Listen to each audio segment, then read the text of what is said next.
1 जून यानी कल की रात को दिल्ली में अभिषेक नाम के एक 17 साल के हिंदू युवक का 15-16 मुल्लों ने चाकू मारकर हत्या कर दी।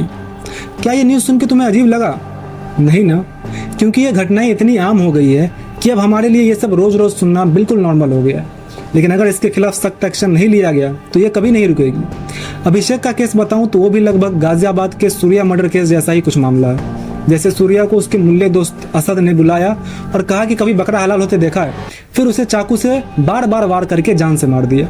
वैसे ही कुछ दिल्ली के उस्मानपुर में भी अभिषेक को उसके मुल्ले दोस्तों ने अपने घर बुलाया, फिर उसे बात करने के बहाने बाहर गली में ले गया और वहां लगभग 15-16 मुल्लों ने उसे घेर लिया, फिर उसे चाकू घोंप दिया।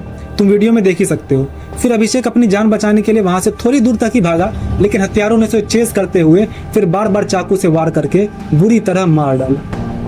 दिल्ली में ये क्राइम रेट्स बढ़ते ही जा रहे हैं। अभी बीते 24 घंटे में ही दिल्ली में ऐसे 3 मामले सामने आए हैं। जैसे इसी एरिया में इस घटना से कुछ घंटे पहले 3 युवकों ने ताबड़तोड़ फायरिंग की। ये जो तुम दुकान देख रहे हो इसी के बाहर फायरिंग की गई थी। ये एक धर्मेंद्र नाम के कैटरर का शॉप है। तो फायरिंग की वजह से वहाँ एक छोटा बच्चा था 12 साल का, वो बुरी तरह घायल हो गया, फिर उसे हॉस्पिटलाइज किया गया है अभी। और तीसरा मामला बताऊं तो दिल्ली के मुखर्जी नगर का है, जहां पे एक गद्दे बनाने वाले दुकान में 2 युवक काम करते थे, जिसमें से एक का नाम था दिलबहार और दूसरे का अशफाक। तो दिलबहार और अशफाक के बीच में कोई छोटी सी तू मैमा हो गई थी मामूली सी बात पर। उसी पर अशफाक ने उस पर कैंची से वार कर दिया। वार इतना जानलेवा था कि इससे दिलबहार बुरी तरह घायल हो गया और जब तक वो हॉस्पिटल पहुंच सका तब तक वह मर चुका था। तीनों ही दिल दहला देने वाली घटनाएं हैं।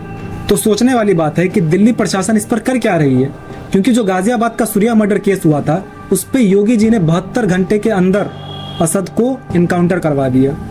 मेरा मानना है कि बाकी स्टेट्स में भी कहीं पर भी कोई क्राइम हो इस तरह का तो ऐसे ही एक्शन लिया जाना चाहिए, सीधा इनकाउंटर।